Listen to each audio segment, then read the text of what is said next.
State Highway Commission is the policy-making body for the State Highway Department. Carrying out the policies and directing the activities of the department is the responsibility of the Highway Director, Max Sturgis. The top engineering official of the department is Chief Engineer Ward Goodman. The 5 commission members come from all parts of the state and represent various occupations. One, a rice and soybean farmer. Another, an insurance man. An automobile dealer. The mayor of a city. And a planter and cattleman, who recently succeeded a cotton farmer from Denwood. The commissioners serve without pay or compensation. Each month they meet to take on the responsibilities of making vital road decisions. Arkansas highways are vital to manufacturers and producers. Numerous major highway construction jobs were completed in 1964. One was this section of Highway 65 through Harrison. Modernizing out-of-date bridges is a never-ending task for the Highway Department. A prime example is the replacement of this Highway 53 bridge over the Little Missouri River south of Gurdon. Another big project for Central Arkansas was completion of the relocation of Highways 65 and 167 south of Little Rock. The 10-mile section, built to interstate standards, runs from the Sheridan Pine Bluff turnoffs to the junction with Interstate 30 south of the capital city. 2 new bridge projects were completed in Montgomery County in '64. One, a structure over Fiddler's Creek, part of a 4-mile segment of Highway 88 between Pencil Bluff and Sims.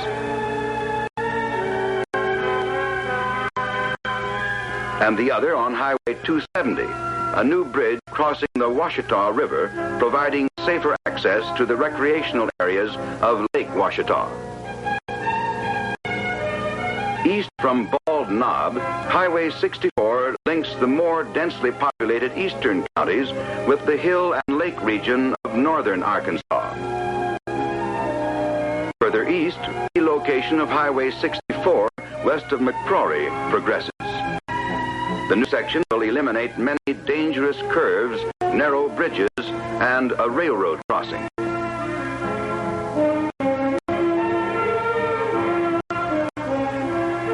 Good, hard-surfaced roads to Arkansas's many lakes and streams are vital to the growth of our tourist and vacation trade.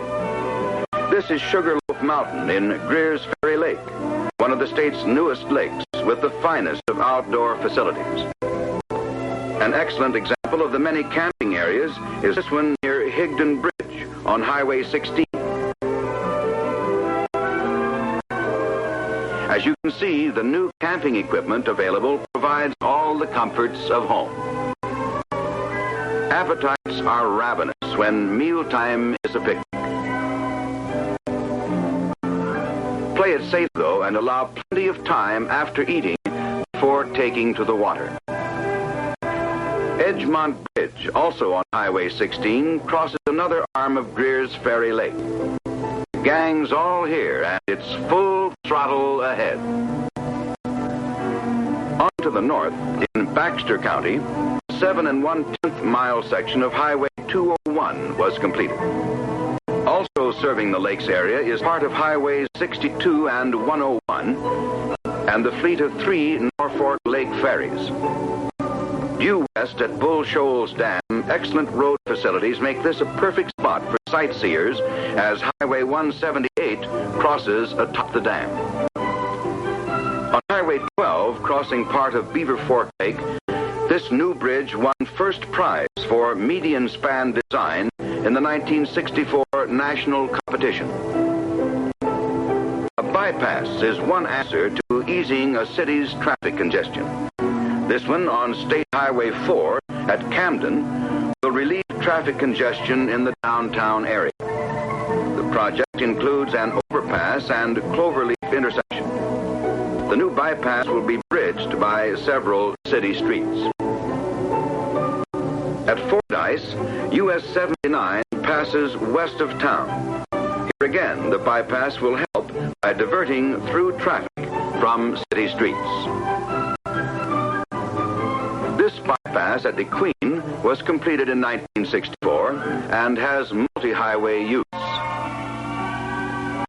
In the future, Arkansas highways will have as good a reputation as its beauty queens and football team. Karen Carlson came home from Atlantic City as alternate Miss America, and on New Year's Day reigned as Queen of the Cotton Bowl, where the most spirited competition in the nation went right down to the wire.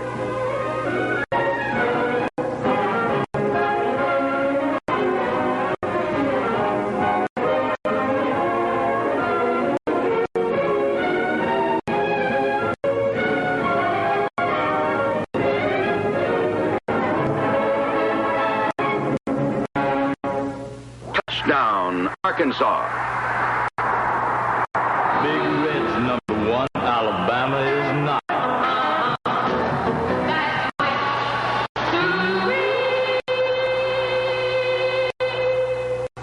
In tribute to the #1 team in the nation, the presentation of the Grambling Rice Trophy was made to the Razorbacks. Frank Broyles, the happy man in the middle, was voted Coach of the Year for 1964. Highway 45, north of Hinesville, was the scene of this construction over War Eagle Creek.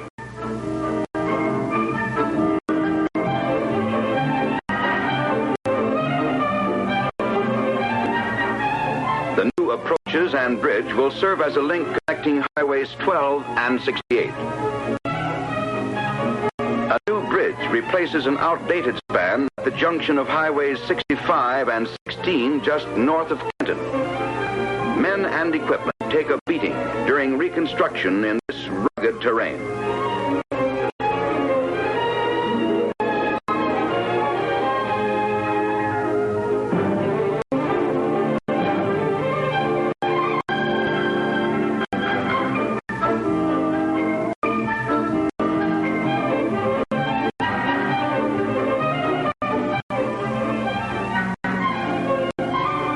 $1.5 million project started in 1964 will replace 8 6/10 miles of the old road. When funds are available, the Highway Department will hard surface all roads to remote areas so that visitors to local attractions such as the Arts and Crafts Fair held each fall at War Eagle will not have to travel unpaved, dusty roads. Still, thousands of people come to see the interesting exhibits. A Eureka Springs ceramics worker shows the crowd how to throw a pot. This was the 11th year for the event, and 175 displays were on hand to show off the talents and know-how of the people in the Ozarks area.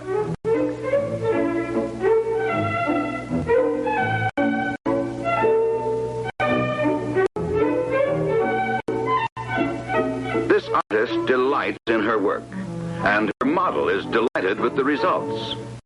The panorama of fall colors brings many sightseers to the Arkansas Hill Country.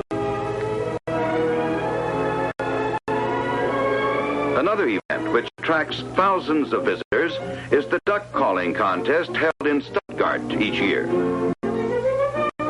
A beauty contest with over 50 entrants from across the state precedes the actual contest.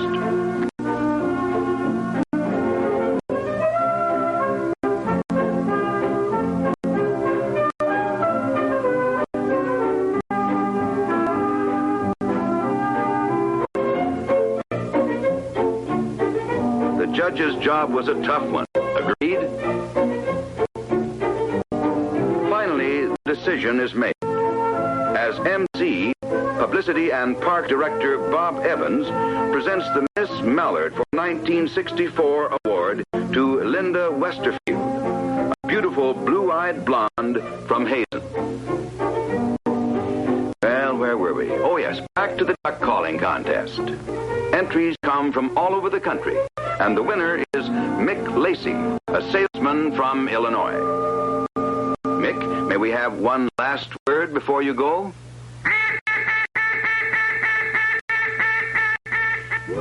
Since half of the federal aid secondary funds is marked for county roads, the engineering staff of the department supplies all surveys, plans, and engineering services on all county federal aid construction.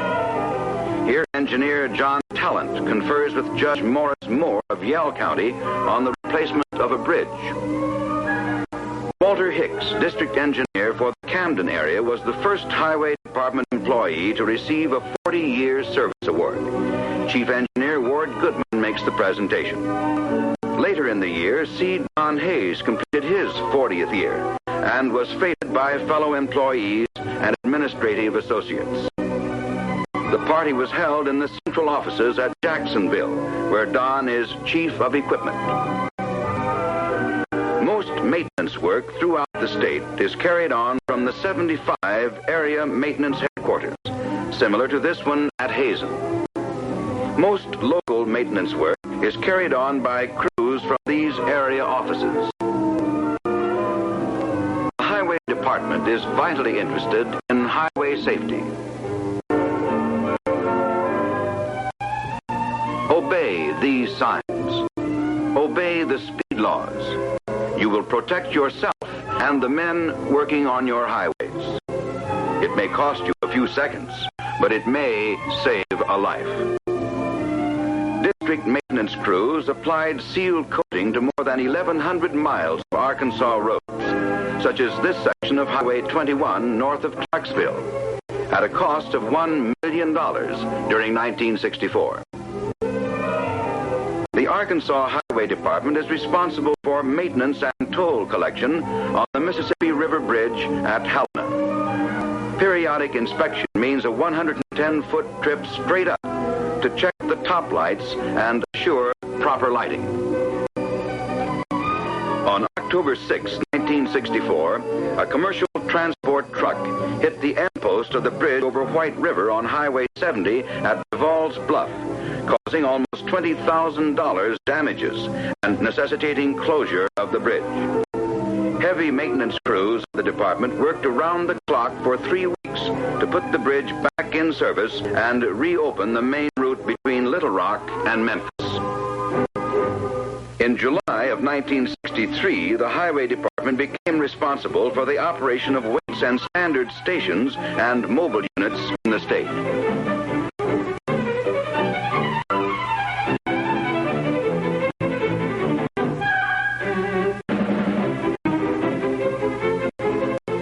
Arkansas highways are vital to the trucking industry. Trucking, in turn, adds to the state's economy. Each year, millions of dollars of diesel fuel and truck supplies are sold to keep the trucks rolling. Truckers are among our safest drivers. A brief pause at a truck stop helps the driver to refresh himself and continue his trip more alertly. Good roads are essential to our continued agricultural and industrial growth. Last year, over 1.5 million bales of cotton were hauled over Arkansas roads. Countless tons of rice travel these same roads, many of which are yet unimproved.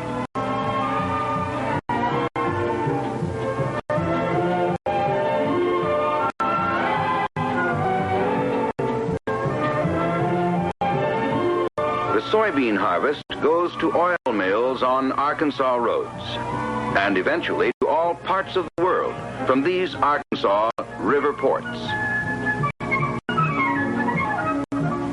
Clarendon is a port on White River, as are Augusta and St. Charles. On the Mississippi, this huge soybean storage installation is located at Helena, with another east of Blytheville, just off State Highway 18. Arkansas ranks second in the nation in the production of poultry. From chick to fryer means the delivery of many tons of feed by truck. The production is for eggs and broilers. Last year, this production zoomed to more than 2 million $850,000. Large deposits of select clays in the state make the brick industry a large one. New methods of production and packaging speed up handling.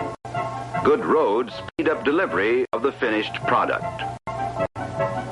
The bauxite industry continues its stabilizing effect on the state's economy as ample reserves of the raw material are uncovered. Production and refining of petroleum goes on in the state with over 26.5 million barrels of crude oil produced last year. Our forest production finds a ready customer in the sawmills and pulp mills throughout the state. This one is at Camden.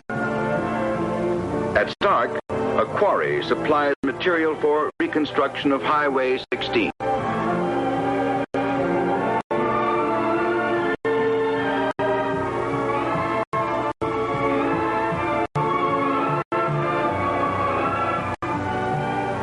South of Batesville on Highway 167, bulldozers remove dead roadbed material and machines build up the proper base for the new road. Last year, 393 miles of resurfacing was accomplished on secondary highways at a cost of $4 million. At Calico Rock, the construction proceeds on the substructure of the White River Bridge.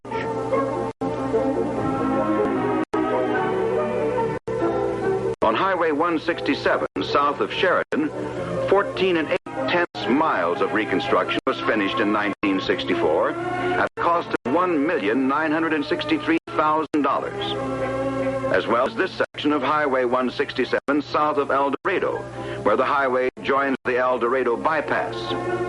The project, 7 4/10 miles in length, cost $1,085,000.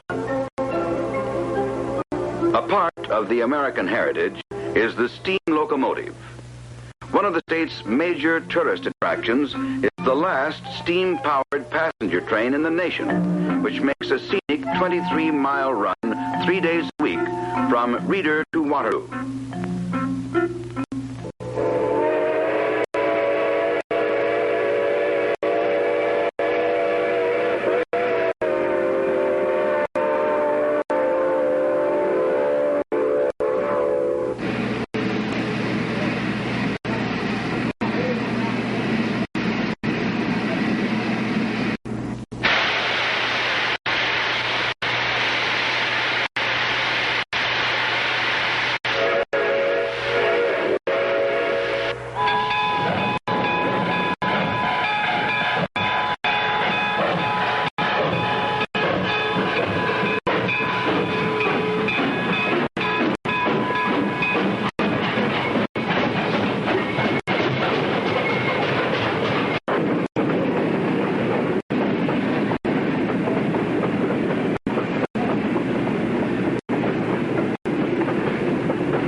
Crosses State Highways 24 and 4. While passengers enjoy restaurant facilities in the Waterloo station, number 11 switches freight and tankers into the Berry asphalt plant.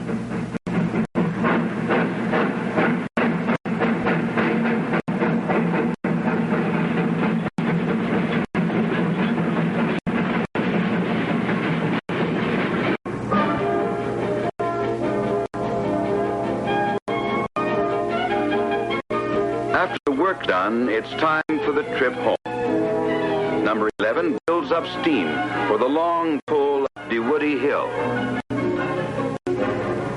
Heavy truckloads of rock, such as these going to a revetment project on the Arkansas River, deal out punishing treatment to highways.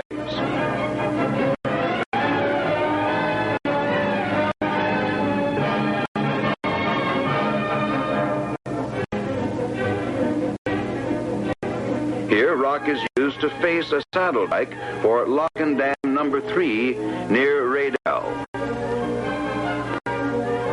South of Highway 79 bridge, crossing the Arkansas River, a drag line digs out sand for the building of a rock-filled revetment.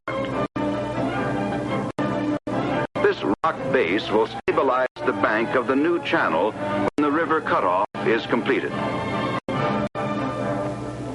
In the capital city, a local radio station sponsors a helicopter traffic survey during daily traffic peaks with up-to-the-minute reports on traffic conditions on the new interstate system. The summer of 1964 saw the completion of Interstate 40 from North Little Rock to Lone Oak. It was open to traffic in late December. Near Brinkley, the I-40 projects include an overpass over Highway 39 and a dual overpass over a county road and the Cotton Belt Railroad. Another major project on I-40 was the completion of dual bridges over the St. Francis River east of Forest City. West of the Greater Little Rock area, an important segment of I-40 was opened in January of this year, extending the route to Morgan. This concrete batch plant was a busy scene last summer when concrete pouring proceeded at a fast pace.